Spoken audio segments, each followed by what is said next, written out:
Hi everybody, Jimmy with Jimmy's Thrifts. I got another video for you. I went out thrifting today after I got out of work with my wife. We were going to town to pick up some carpet, and right next to the bargain outlet place that we go to get the carpet because we're remodeling one of our rooms is a Thrifty Shopper. So we ended up going to Thrifty Shopper, found a bunch of things. I was in there for like an hour, so we'll see. Just wanted to share those things with you and kind of give you some lookout for, I did buy a couple things that I probably shouldn't have, and I bought my son one toy.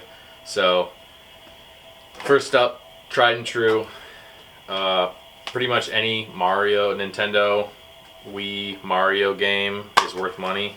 I think this one's doesn't have a case, but I just pick them up because they sell for like $20 shipped. And video games, if you can make $10 on, they're so easy to ship and list.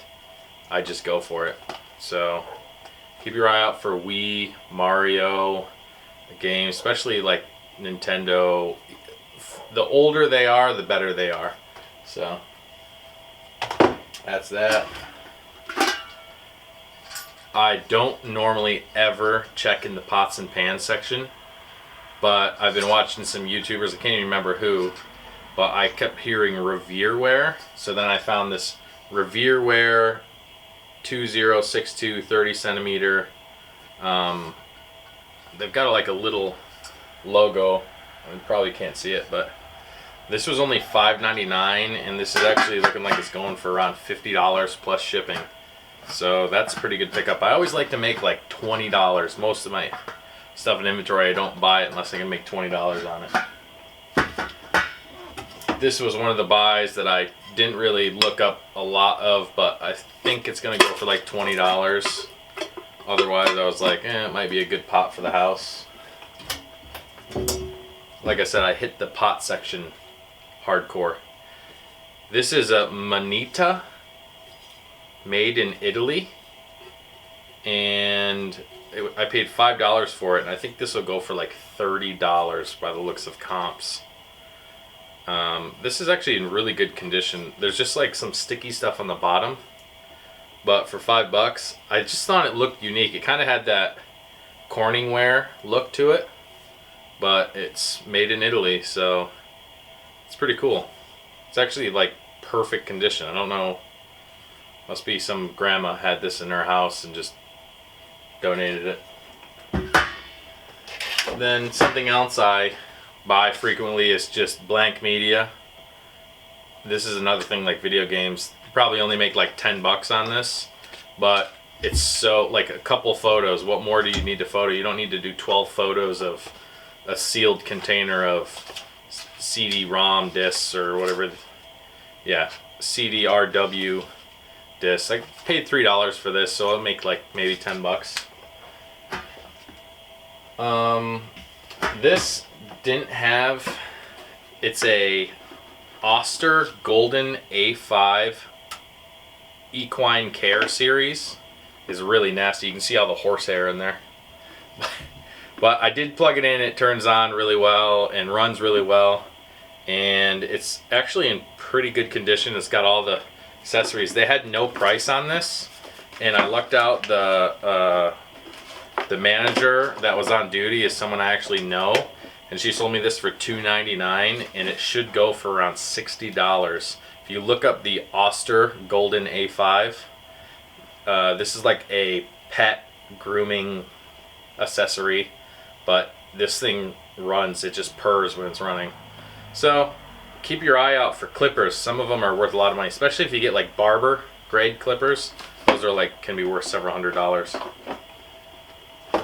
Something else I've never sold ever is like any golf equipment. Actually, no, I don't know if I ever sold any golf equipment at all, but I watch a lot of Harry Tornado, and he's always picking up these head covers, and there was 3 head covers, and this was the only one that looked in good shape. The other ones were like falling apart, and so I didn't grab those, but this one was 99 cents. It's a Ping G30, and it's like, looks like it's never been used. It's so clean. Like, this has definitely never been out golfing. And this looks like paid 99 cents for it. It looks like it's selling for around 20. And these are so easy to ship. I mean, I've never shipped one, but I can just imagine slide this in a little padded, you know, or even just a poly bag and ship it.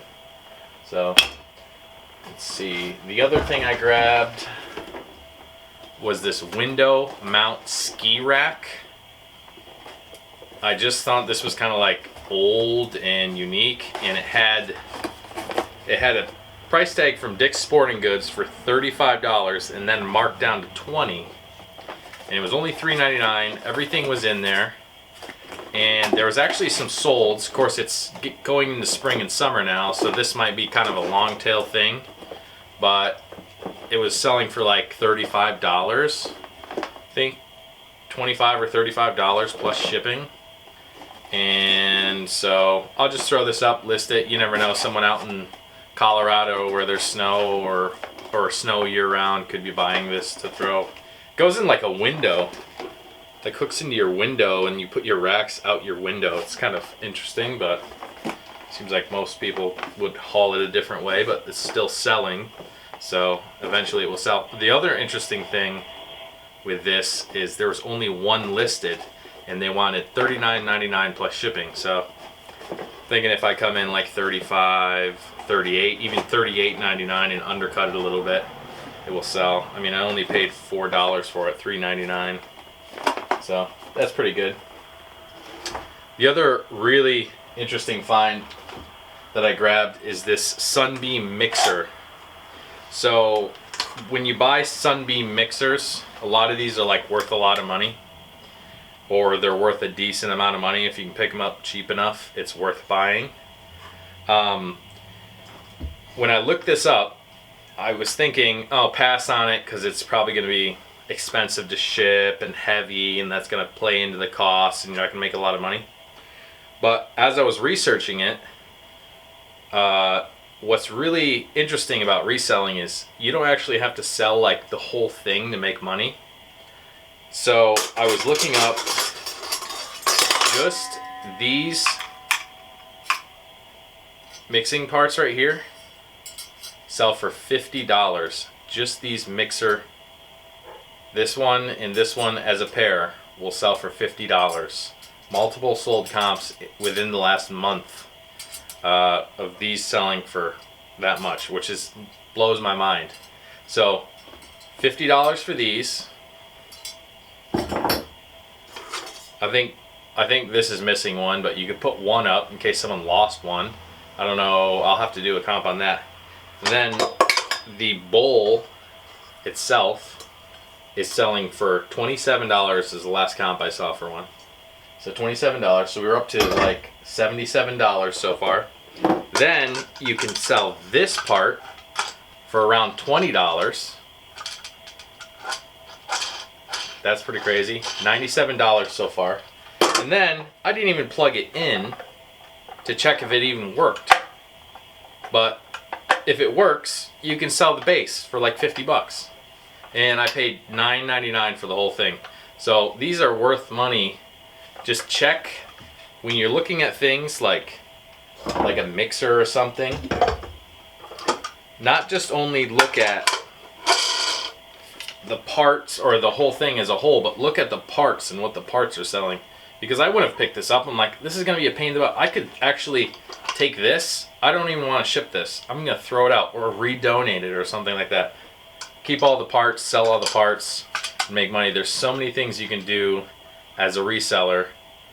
So much money to be made. And it doesn't have to be on, oh, I'm missing the whisk heads or something. Or I just found the whisk beaters in the junk pile. If you dig through at the thrift store and you found and could identify these, most people are going to pass these up. These are $50. You're going to make $50. And if you knew enough about, did your research and knew what these look like, you could just buy these, you know? So there's a lot of money to be made, and the more you educate yourself about these things, the more money you will make. And so I have to list all this stuff before my wife will let me buy any more. And So I better get to listing, but I wanted to come and throw a quick video up. Don't sleep on the cooking section at the thrift stores. Don't just go right for the hard goods. I mean, this is technically hard goods, but that whole aisle that I usually pass over, glassware and pans and pots, there's a lot of money to be made there. And the more you can evolve your reselling knowledge to be able to look in all the different sections of thrift stores and find something, like if you know a lot about clothes, you're probably going to find some clothes. If you know shoes, you'll find some shoes. If you know hard goods, you'll sell hard goods. So the more you're focusing in, the more successful and more profitable you can make your trips to the thrift store. And in the long run, you're just going to be making more money, and you're going to be being more efficient in your side hustle. So that's pretty much it. I just wanted to throw at you what I bought today and some of the finds.